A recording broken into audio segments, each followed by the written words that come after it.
మేము హిట్ అవుతుందని ఎక్స్పెక్ట్ చేసాం కానీ ఇంత పెద్ద హిట్ అవుతుందని ఎక్స్పెక్ట్ చేయలేదు. So we are really happy.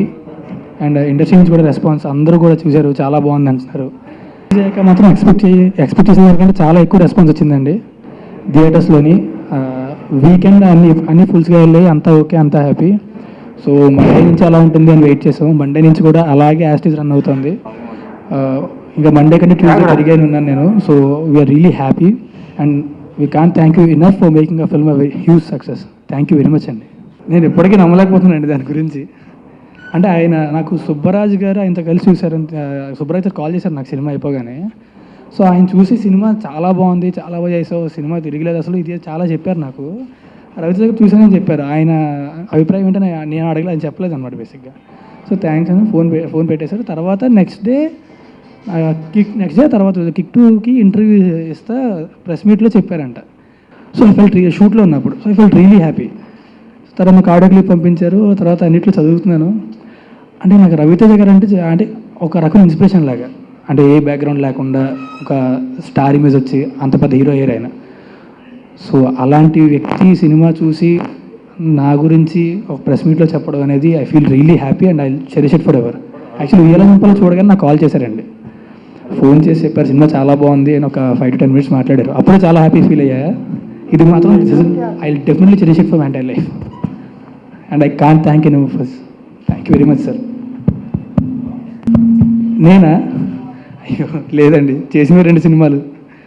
నేను చేసే సినిమాలు బట్టి ఎవరైనా ఏమంటే అదే. కానీ నేనైతే అంటే ఆయనకున్నంత ఎనర్జీ కానీ, ఆయనకున్న డెడికేషన్, ఆయనకున్న కమిట్మెంటు అవి ఇంకా నాలో అంత లేవని నేను ఫీల్ అవుతాను. నేను ఇంకా అటుపక్క ట్రై చేస్తున్నాను, ఇంకా అలా అవ్వడానికి ట్రై చేస్తున్నాను. సో ఒకవేళ అంత ఎనర్జీ లెవెల్స్ కానీ అవి కానీ నేను చాలా ఉంటాయి ఆయన గురించి. He so perfect. అంటే ఎప్పుడు ఆనందంగా ఉంటారు, ఎప్పుడు హ్యాపీగా ఉంటారు, కానీ మిగతా అన్ని విషయాలను పర్ఫెక్ట్గా ఉంటారు. సినిమా నచ్చేసరికి అండ్ ప్యాషన్ కానీ. So when I reach that అప్పుడు ఏమో, కానీ ఇప్పుడైతే మాత్రం ఐ డోంట్ నో. ఓకే, అంటే ఆయన కూడా చెప్పారు కదా, అంటే ఆయనది ఫ్రీ స్టైల్ యాక్టింగ్. సో ఎవరైనా అలా చేస్తే అలా అనిపిస్తుంది. ఫస్ట్ ఆయన చేశారు ఆబ్వియస్లీ తెలుగులో. అంటే నేను ఫ్రీ స్టైల్ యాక్టింగ్ చేశానని చెప్పట్లేదు. ఎంతో కొంత ఆయన ఇన్స్పైర్ అయ్యాను, తెలుసు తెలియకు వచ్చేస్తుంది అది. బట్ ఒక రకంగా మేబీ అంటే అంతే సినిమా కూడా హీరో క్యారెక్టరైజేషన్ కానీ అలా ఉండడం వల్ల మేబీ అలా అనిపించింది. ఐ డోంట్ నో ఎందుకు అనిపించిందో నాకు తెలియదు కానీ, బట్ దాట్ ఈజ్ అంటే అది మాకు చాలా పెద్ద కాంప్లిమెంట్లో ఫీల్ అవుతాను నేను ఆయన కెరియర్లో. అంటే నాకు తెలిసి ఒక హీరో క్యారెక్టరైజేషన్ అనే దాన్ని పూర్తిగా మార్చేసిన సినిమా ఇడియట్ అనే సినిమా. సో ఆ సినిమా చూసినట్టుంది అనడం I think it's really big thing for us. Of course I'm so happy అండి. నాకు ఉయ్యాల జంపాల అయిపోయిన తర్వాత ఈ సెకండ్ సినిమా చేసేటప్పుడు ఈ సినిమా చూపిస్తున్నామా నాకు అంటే ఒక సినిమా హిట్ అయిపోతే ఒక వన్ టైం వండర్ అనేస్తారు. నాకు చచ్చిపోయే వరకు సినిమాలోనే ఉండాలంది. సో ఈ సినిమా అందరం కలిసి చాలా కష్టపడి చేసాం. ఆ కష్టం ఒకటి మాకు తెలుసు, సినిమా చాలా కష్టపడి చేసాం, బాగా చేసాం, ఎంతో ప్యాషన్తో చేసాం. సో మనస్ఫూర్తిగా అందరూ హిట్ అవ్వాలని కోరుకొని వెయిట్ చేసాం. సో అంత పెద్ద హిట్ అయ్యేసరికి నాకు ఎవరి ఆనందానికి అవధం లేదు. Actually we are really happy. Confidence అంటే కాన్ఫిడెన్స్ అన్న నాకేంటంటే బూస్టింగ్ ఇస్తుందండి. అంటే ఒక సక్సెస్ కానీ లేకపోతే ఎవరైనా మనల్ని పొగిడినా కానీ అంటే ధైర్యం ఇస్తుంది. మనం ఇంకా ముందుకు వెళ్ళగలం. ఓకే, ఇక్కడ దాకా మన జడ్జిమెంట్ కరెక్ట్, ఓకే ఇంకా ముందుకెళ్ళాం. ఒక సినిమా హిట్ అయింది. నాకు ఒక సినిమా హిట్ అవ్వడం అనేది ఎన్నో జన్మల అదృష్టం అండి. నిజంగా ఎన్నో జన్మల అదృష్టం అది. సో మా టీం 200 మంది కలిసి చేసిన సినిమా 200 మంది అదృష్టాలు కలిస్తే సినిమా చూపిస్తున్నామా హిట్ అయింది. సో నాకు తెలిసి దానివల్ల వచ్చింది అంటే అదే ఆనందం. Obviously will feel very happy, will feel very proud of a work. And దానికంటే ఎక్కువ చెప్పినట్టు ధైర్యం ఇస్తుంది. ఇంకా ముందుకు వెళ్ళచ్చు, ముందుకు సినిమా ఇండస్ట్రీలో ఇంకొన్నేళ్ళు ఉండొచ్చు మనం. సో ఎప్పటికప్పుడు డెలివరీ చేస్తూనే ఉండాలి. ఒకటి హిట్ అయిందంటే ఇంకా రెస్పాన్సిబిలిటీ పెరుగుతుంది, నెక్స్ట్ సినిమా కొంచెం బాగుండాలి అని చెప్పి. ఎప్పుడైనా సరే ముందు సినిమా హిట్ అయింది అంటే దానివల్ల అంటే ఇప్పుడు ఈ 2 సినిమాలు హిట్ అయ్యాయి అని చెప్పి ఇంకో సినిమాకి వస్తారు. సో మళ్ళీ వాళ్ళు డిసప్పాయింట్ చేయకూడదు. సో ఆ రెస్పాన్సిబిలిటీ పెరిగింది, కొంచెం టెన్షన్ కూడా పెరిగింది దానివల్ల. సక్సెస్ క్రెడిట్ అంటే ఎప్పుడు ఒక సినిమా ఒకరి వల్లకి ఎప్పుడు హిట్ అవ్వదండి. ఏ ఒక్కరి వల్ల ఎప్పుడు హిట్ అవ్వదు. చెప్పాను కదా, ఒక ఆర్ట్ డైరెక్టర్ దగ్గర నుంచి, ఎడిటర్ దగ్గర నుంచి, cameraman, assistant directors, director, producers, actors, అన్ని క్యాస్టింగ్ కూడా కుదరాలండి. ఒక రోల్లో ఇప్పుడు రావు రమేష్ గారి రోల్లో ఆయన కాకుండా అద్భుతమైన యాక్టర్ వేరే యాక్టర్ పెట్టినా సరే ఆ రోల్కి సరిపోయారు కాదేమో, నాకు తెలిసి ఆ రోల్ ఎంత బాగుండేది కాదేమో. దానివల్ల కూడా పడిపోవచ్చేమో సినిమా.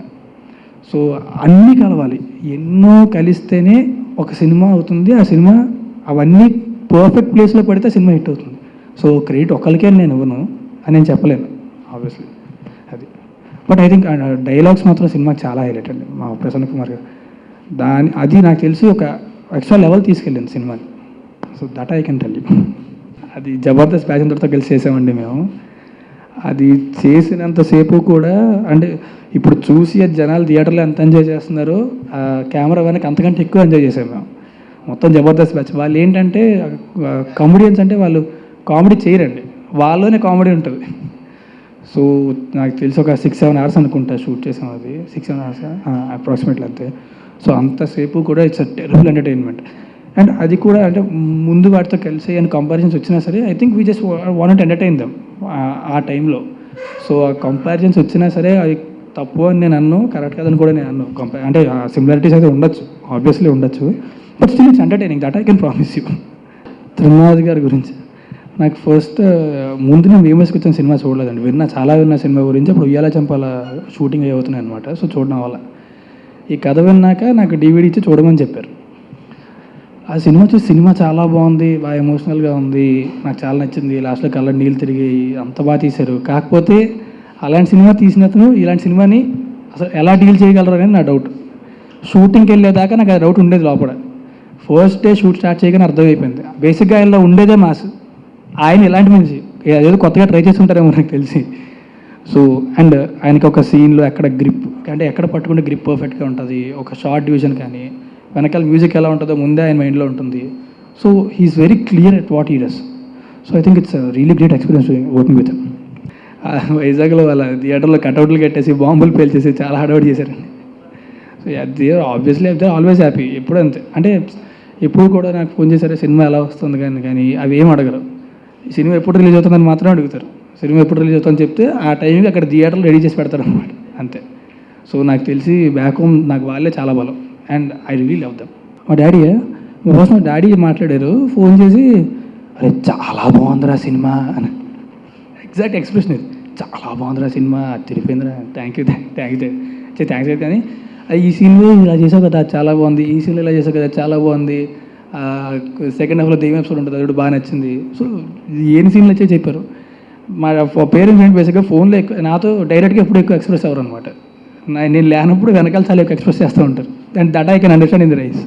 రెమ్యూనర్ అంటే ప్రస్తుతానికి ఇంకా ఇప్పుడు 3 సినిమాలు చేస్తున్నానండి, వేరే సినిమాలు ఒప్పుకోలేదు. సో ఇప్పటిదాకా అయితే పెంచలేదు, మరి పెంచనట్లేదు. కానీ నేను ఎప్పుడు కూడా ఒకటి మాత్రం నాకు ఎప్పుడు క్లారిటీ, ఒక సినిమా అంటే నా మార్కెట్ ఎంత ఉందా, సినిమా బడ్జెట్ ఎంత, అన్నీ మనసులో మైండ్లో పెట్టుకుని ఎప్పుడైనా సుకుమార్ గారు ఆయన ప్రొడక్షన్లో సినిమా చేస్తున్నానండి. అది again it's pure love story. ఆయన సుకుమార్ గారి కైండ్ ఆఫ్ లవ్ స్టోరీ అది. దాని తర్వాత ఇంకో సినిమా కూడా చేస్తున్నాను, అది ఇంకా టైటిల్ పెట్టలేదు. నా క్లోజ్ ఫ్రెండ్ శ్రీనివాస్ గౌరెడ్డి అని అబ్బాయి డైరెక్ట్ చేస్తున్నాడు. అది అగైన్ ఇట్స్ విలేజ్ మూవీ, కాకపోతే ఉయ్యాల చంపాల కంటే చాలా డిఫరెంట్గా ఉంటుంది అది. సో నెక్స్ట్ 2 మూవీస్ తర్వాత సెలెక్ట్ చేసేసుకున్నా కాబట్టి నాకు వేరే చాయిస్ లేదు, ఆ తర్వాత ఆలోచించాలి. ఉయ్యాల చంపాలకి ఏంటంటే ఆల్మోస్ట్ అందరూ కొత్త వాళ్ళే, అవిక తప్ప. అండ్ తను కూడా తెలుగు కొత్తది. సో అక్కడ ఏంటంటే అందరూ కొత్త వాళ్ళే కాబట్టి ఎన్విరాన్మెంట్ చాలా ఫ్రీగా ఉండేది, చాలా హ్యాపీగా ఉండేది, హ్యాపీగా గడిచిపోయేది. ఈ సినిమాకి వచ్చేసరికి నాకు క్యాస్టింగ్ పేర్లు చెప్తుంటే ఒక్కొక్క పేరు చెప్తుంటే భయం వేస్తూ ఉండేది అనమాట. అంటే సీనియర్ యాక్టర్స్ కొత్తవాడిని ఎలా ఉంటారు నాతోని, ఎవరు ట్యాంట్రమ్స్ చెప్తుంటారేమో ఏంటో భయం వేస్తూ ఉండేది. But once I started working with them తర్వాత అర్థమైంది. రావు రమేష్ గారు కానీ, ప్రవీణ్ కానీ, ఎనీవే బ్రహ్మానందం గారు కానీ, సప్తగిరి గారు కానీ, ఎనీవన్. సో దే ఆర్ అంటే కొత్త పాత అని లేదు, అందరితోనే మంచిగా ఉండడం ఒకటే తెలుసు అనుకుంటా. కృష్ణ భగవాన్ గారు ఎంతో సరదాగా ఉంటారు, ఎంతో ఎంటర్టైన్మెంట్. సో వాళ్ళతో ఉంటే నవ్వుతూనే ఉంటాను నాకు తెలిసి. So it's a beautiful experience working with them. ముందు కొంచెం భయం వేసింది కానీ తర్వాత ఐ రియలీ లవ్డ్ ఇట్. మా ప్రొడ్యూసర్స్ బెక్కం వేణుగోపాల్ గారు, రాజుబాయ్ గారు, అంజిరెడ్డి గారు, రూపేష్ గారు, నలుగురు కూడా చాలా ప్యాషనెట్ అండి సినిమా గురించి. చేయడం తప్ప నాకు తెలిసి ఇంకేం తెలియదేమో. ఎస్పెషల్లీ నా గోపి గారు అయితే క్రియేటివ్గా కూడా కొంచెం ఇన్వాల్వ్ అవుతారు. ఆయనకి ఏంటంటే ఒక కథకి ఎంతవరకు అవసరం, ఎమోషన్ ఎంతవరకు అవసరం, సినిమా అనేది 200 మంది కష్టం, ఒక ప్రొడ్యూసర్లు కోట్లు పెట్టి చేస్తారు. అండ్ కొంతమంది జీవితాలు మారిపోతాయి ఒక సినిమా ఆడితే. సో అది చిన్న విషయం కాదు ఇప్పుడు కూడా. సో ఆ వాల్యూ తెలుసుకోవాలనేది నా ఫీలింగ్. అదైతే నేను తెలుసుకున్నా ఖచ్చితంగా, నా సెకండ్ సినిమాకి బాగా తెలుసుకున్నా. And I'm now two dedicated to work. పడ్డానికి మోస్ట్ ఇంపార్టెంట్ రీజన్ మా కెమెరామెన్ సాయి శ్రీరామ్ గారు అండి. ఆయనకి మేము ఎంత కృతజ్ఞతలు తెలుపుకున్నా సరే సరిపోయేమో. He's too good. ఫస్ట్లో ఏంటంటే నాకు తెలిసేది కాదు, ఆయన పెట్టేవారు కెమెరా అక్కడ ఇక్కడ పెట్టేవారు, ఇదే చేసేవారు. రైటర్ ప్రసన్న తను చెప్పాడు ఒకసారి మానిటర్ వెనక్కి వెళ్ళి చూడని చెప్పాడు. వీళ్ళు చూశాక అర్థమైంది తను ఫ్రేమ్ ఎక్కడ పెట్టినా దేని మీద పెట్టినా దాన్ని అందంగా చూపించగలిగే కెపాసిటీ ఉన్న కెమెరామెన్ ఆయన. సో నాకు తెలిసి ఒక 1 or 2 yearsలో ఆయన అందరికంటే ఆయన బిజీ అయిపోతారేమో. And I really hope that he'll get full busy. I wish him for that.